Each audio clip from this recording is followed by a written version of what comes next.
then takes another leap. A space exists in the tomb, he says, that would have fit the James ossuary. So he has the ossuary tested to see if the patina, the chemical film incrustation that builds on the limestone box, is consistent with the lost tomb ossuaries. Robert Giener, director of the Suffolk County Crime Laboratory in New York, analyzed both the patina from the Tallapot tomb and the chemical residue obtained from the James ossuary that surfaced in the antiquities market in 2002. Although controversy surrounds this burial box, Gina found that the two patinas were consistent, which means that these ossuaries were exposed to the same geography, weather, and conditions. Simcha Jacobovici announced, aha, it's a match. Yeah, they were both ossuaries were in Israel, in the land of Judea. That doesn't make it a match.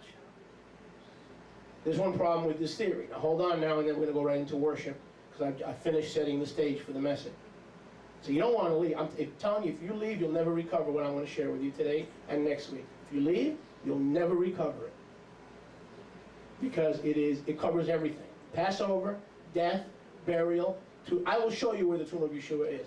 It is not on any tourist map or tour you can take to Israel. Yeah. Maryland, there's no tour you can take to Israel that'll bring you to the place I'm going to bring you to over the next few weeks. I don't say that boastfully, I say that biblically. Baruch Hashem Yahweh. Baruch Hashem. Now watch this. There's one problem with this theory. The tomb was first discovered, the Palitak tomb under the apartment, which allegedly is the family burial plot of Yeshua, was first found in 1980. Former FBI Gerald Richard has testified, and that a photo of the James ossuary showing it to be in Odad Golan's home was taken in the 1970s based on tests done by the FBI photo lab, meaning this family tomb, which is allegedly Jesus' tomb, they're positive, 100%, this is the biggest archaeological discovery of our generation, was first discovered in 1980, but we have photos of Oded Golan, the antiquity dealer, with the James ossuary in his home back in the 1970s. If that James ossuary was the missing ossuary from the 10 that was discovered in 1980, and they're sure about that, how come it shows up in a picture and the FBI testified that he had it in his possession in the 1970s? This is crazy stuff. To heighten the drama, at the end of the program, the filmmaker actually breaks into the sealed tomb where the Israeli Antiquities Authority shows up to kick him out. He makes it like they are trying to hide something. At the end of the film, the Israeli authorities tell him, you must leave. Wow. You have no permission. Yeah. If you're a legitimate journalist, you will apply legitimate journalistic techniques to do your work. The Israeli Antiquities Authority threw him out, and he's seen arguing with them because he had no right to be there. And he makes it seem like you want me out because you're trying to hide something. That's why you want me out, because you're trying to hide something. I'm going to mention this and then we can go right into worship. Again, this message, no bones about it. About this lost tomb of Yeshua, no bones about it. There's nothing there. About this lost tomb of Yeshua, no, there may be dust over there, but Yeshua was never there, and his mama was never there, and Matthew was never there. There are no bones about it.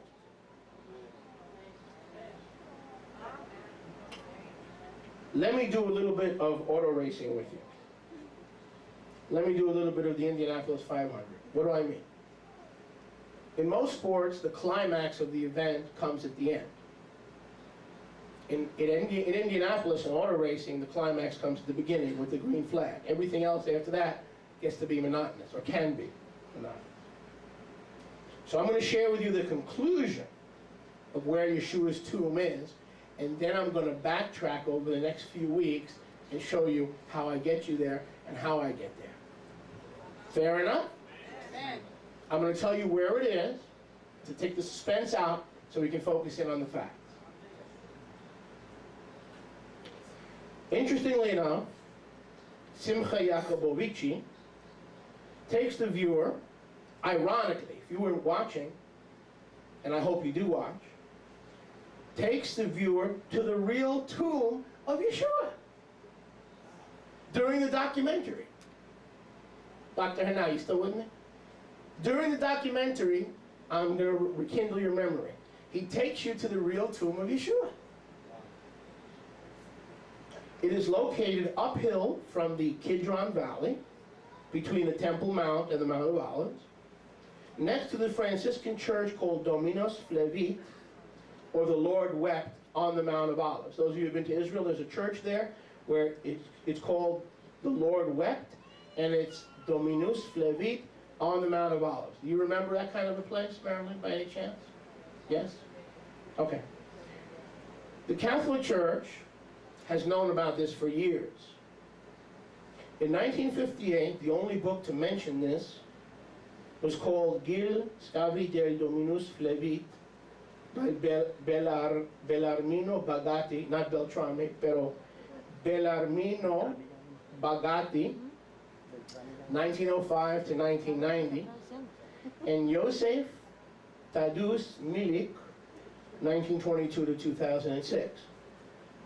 Asked about whether Reverend Bagatti believed this finding, he said, yes, I do. Then he was asked, but what does the Pope think about all of this?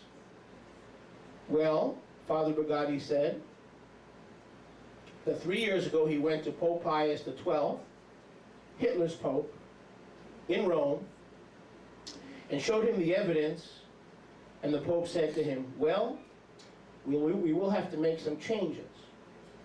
But for the time being, keep this thing quiet.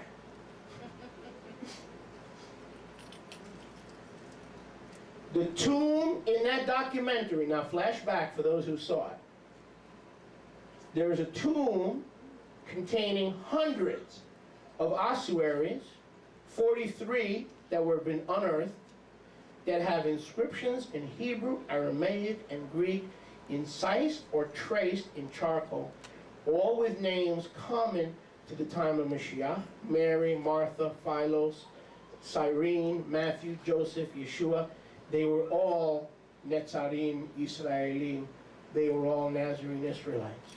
The early followers of Messiah Yeshua wanted to be buried in the same tomb that he was buried in, because they viewed it as ground zero for the resurrection of the dead and the coming of the kingdom. All the followers of Yeshua from that time were buried in his tomb because it was empty. There was plenty of room, and it was large. In this tomb on the Mount of Olives,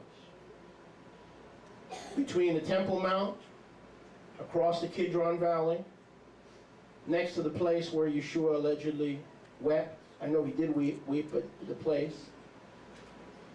Simcha Yacobovici tells us that in this location, among 43 ossuaries, all dated, carbon dated, from the time of Yeshua, that look the same, with the same composition of the discovery of the alleged tomb of Jesus on the outskirts of Jerusalem, are 43 followers of Yeshua. And the producer, Jacobovici, the same guy who's trying to sell us this garbage, says he found the ossuary, as have others before, and the Pope knew about it, and one of the inscriptions was Shimon Bar Yonah, Simon, son of Jonah. Simon Peter was buried on the Mount of Olives in this tomb, the same tomb Yeshua was buried in. He did not die upside down on Vatican Hill. And if you go under the Vatican, you will find air and a couple of garbage containers. This is where Simon Peter was buried, in the ossuary on the Mount of Olives. Because He had his Last Supper on the Mount of Olives. He rose from the dead on the Mount of Olives. Acts chapter 1, he ascended from the Mount of Olives, and the Messianic synagogue, the community of Emunah, was established on the Mount of Olives. But that's still not Bible. That's references to the Bible. When I get through with this teaching, you will see that where the early Nazarene Israelites were buried, on the Mount of Olives, was the tomb of Yeshua. Yeshua was buried on the Mount of Olives. So this tomb of Jesus that they allegedly discovered is way on the outskirts of town. It's nowhere near the Mount of Olives. Now I'm going to give you 3 scriptures before we get into worship. Would you allow me to give you 3 scriptures? Let's follow the trail of the lost tomb. So, is there a lost tomb? Yes. But this documentary is called The Lost Tomb of Yeshua. Is the tomb lost? Yes. It is lost. But it can be found. Yochanan, 1941. The Gospel of the Besorah of Yochanan, 1941.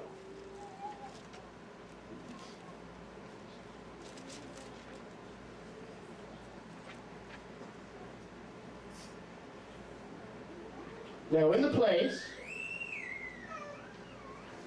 where he was impaled, there was a garden. Circle that word. And in the garden, a new tomb where no man was ever laid. Now go to Yochanan Moshe, 15:22. Mark, 15 and 22.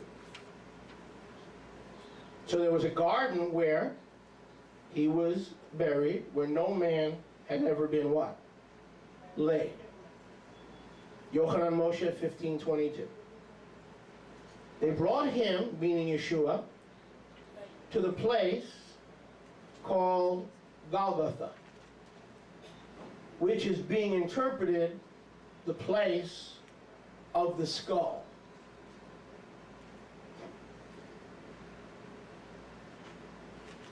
I'm not going to explain it to you until later today and next week. They brought him, Mark 15:22, to a place called Golgotha, which is being interpreted the place of the skull. I'll prove to you it was on the Mount of Olives. Matityahu 27:33. We're going to take you to the true lost tomb of Yeshua. And you don't need a documentary, you just need the Bible. Amen. I'll go even further. I'll let you in on a little more meat because you look so hot. Yeshua was buried in the Garden of Eden. Mordechai, you heard that? But I'm going to prove it. Because otherwise it's wild speculation. You with me, Brent?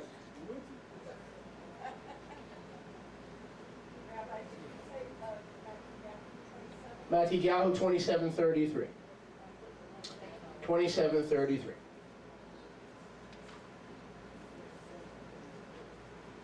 Baruch Hashem Yahweh. Baruch Hashem Yahweh. When they would come to a place called Golgotha, that is to say, the place of the skull. Now, let me check something here.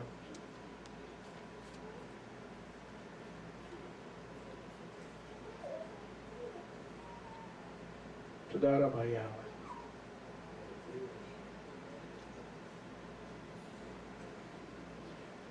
And I believe we just read about it back in Mark 15:22. Correct? Let's go back there again just to check. They brought him to Golgotha, and we know Golgotha was part of a garden. We know it was a Mount of Olives.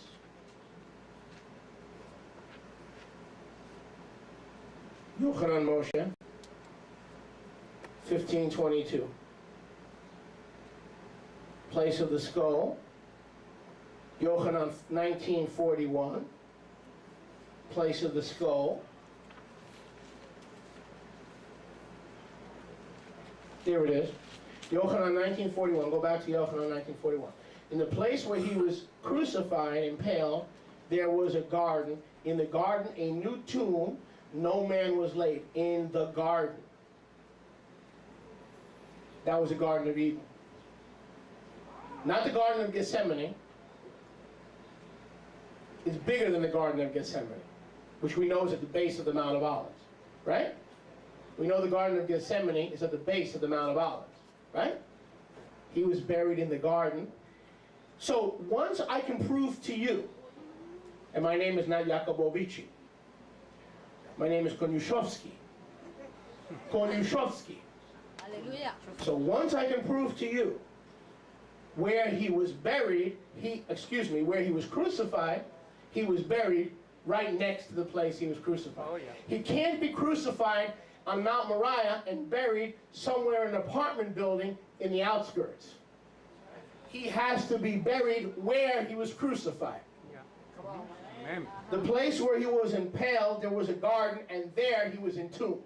Where he was crucified, there was a garden, and there he was entombed. Amen. You can't have the crucifixion in the central of Yerushalayim and the tomb somewhere on the outskirts or under Gordon's Calvary, and I'll tell you why over the next few weeks, or the Church of the Holy Sepulchre, which is the Catholic Calvary. Mercy. His Golgotha was the Mount of Olives.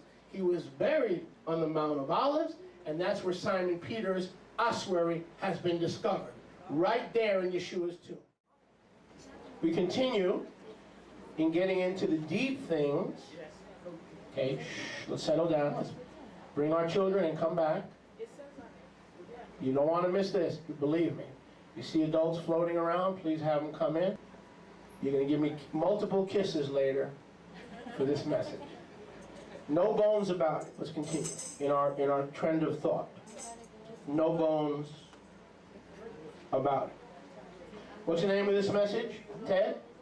No bones about it. No bones about it. Where did I surmise that Yeshua was buried earlier? Do you remember? In Gan Eden, on the Mount of Olives. Correct? If we find where Yeshua was crucified or impaled, we will find his tomb. Correct? Because he was laid in a tomb at the same place where he was what? Impaled. He was laid in a tomb at the same place that he was impaled. So if we find the place where he was impaled, we can find the place where he was laid in a tomb. And if we can find the place on the Mount of Olives where he was laid in a tomb, then we know that that thing on the Discovery Channel is just a bunch of baloney. It's just a thing, and it's just a bunch of speculation. Amen? That's all right. Don't get excited. Just wait to warm up. The only problem is it's already warm. Oh, that's what you mean. When it's quiet, I get nervous. All right? Baruch Hashem Yahweh. And by the way, I've been in this business for 20 years. I'm not a newcomer. I know that when we do things like that, unfortunately, we have to talk about those unpleasant wolves. Then what happens is everybody gets a little down. You got to grow up sometime. You got to move on. You know what I'm saying? We just got to move on and get into the message. I know it's not easy. If it was easy, anybody can do this. It's not easy to be up here and to be trying to be led by the Ruach and do his will. If it was, everybody can do it. But it's not easy. So you're with me. I hope you're with me. I hope I didn't turn anybody off. Especially on the radio where you can turn off. Bereshit 2:8. Go with me please to Genesis. Bereshit 2:8. And while we're talking about needs and prayer, please pray for me and for my family. Don't just do this, but pray. Because we're having our own challenges in our home with our little daughter, who's not that little anymore. She's an 18-year-old young adult. Amen? So, use wisdom in prayer, because I'm not going to tell you. I'm going to ask the Ruach HaKodesh to show you what needs prayer. And then when the Ruach shows you, then you'll pray. Tov? Tov. Amen. I need prayer. I'm not ashamed to admit that. We have specific challenges in our home that are really trying to cause problems. Bereshit, which means that's cool because you and I are men and women of like passions. We struggle. Your kids don't always do the right thing, just like my kids. That's good. That means no one's above anybody else here. Baruch Hashem Yahweh. Bereshit chapter 2, verse 8.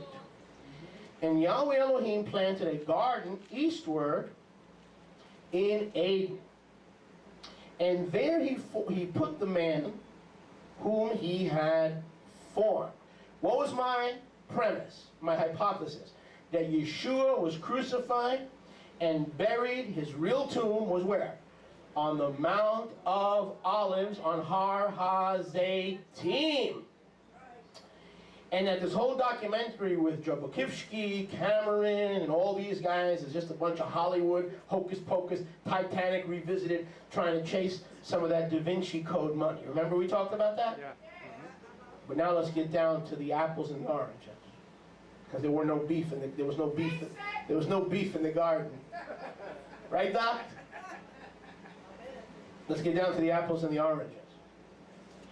First of all, the Garden of Eden was located, notice, in the land of Eden. Look at verse 8. He planted a garden eastward in Eden, and the Garden of Eden was in the land of Eden. So the land of Eden and the Garden of Eden are two different places. And you can see that as you study the scripture. I don't have the time to go into it now. There is a scripture right around the same place that speaks about the land of Eden and the Garden of Eden. You can find it if you look for it. Baruch Hashem Yahweh. Now, we also know in Bereshit 3:8, see, I'm going to prove this thing to you from the Torah.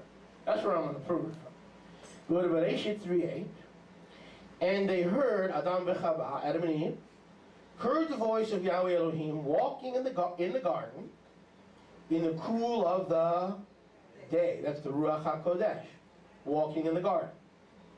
And Adam and his wife hid themselves from the presence of Yahweh, circle those words, presence of Yahweh, Elohim, among the 8 seam in the garden.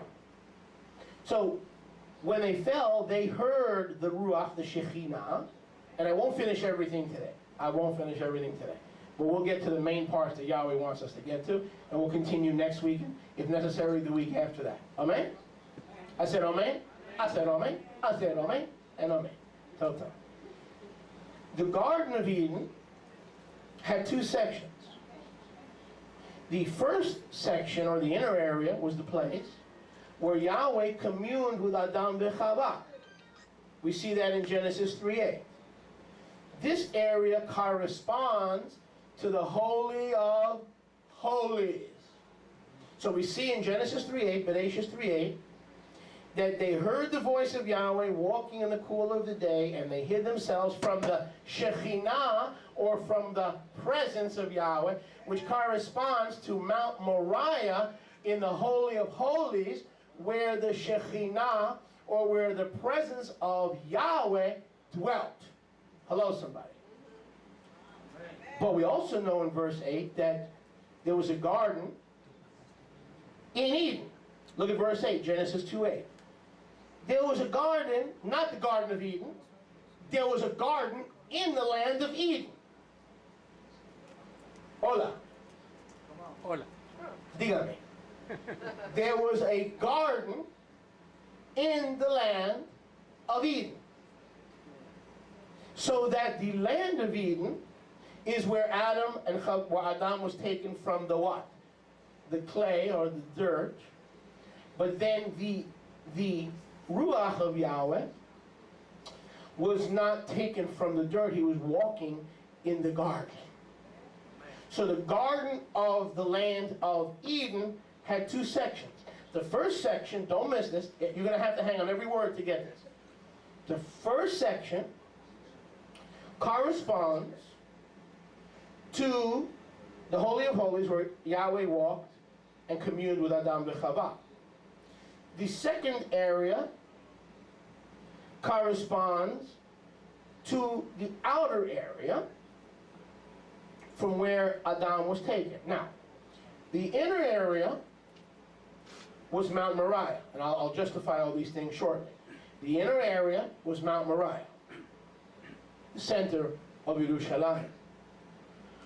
Mount Moriah, or as we say in Hebrew, Har HaMoriah, the mountain of the great teacher, Moriah, where the Torah is taught and the word of Yahweh is taught, is profoundly significant in Yahweh's plans, Rachel. What did I just say? It's profoundly significant in Yahweh's plans. Baruch Hashem, Yahweh. The Zohar says, listen, one of the Jewish books says, talks about Yerushalayim being the center of the earth and the heavenly place called Zion above the center of the earth. And from this place, Jerusalem is blessed, and the two are indissolubly linked together.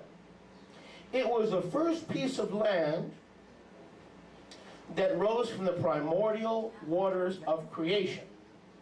The first land that rose from the primordial waters of creation was the land of Eden, consisting of the garden and outside the garden.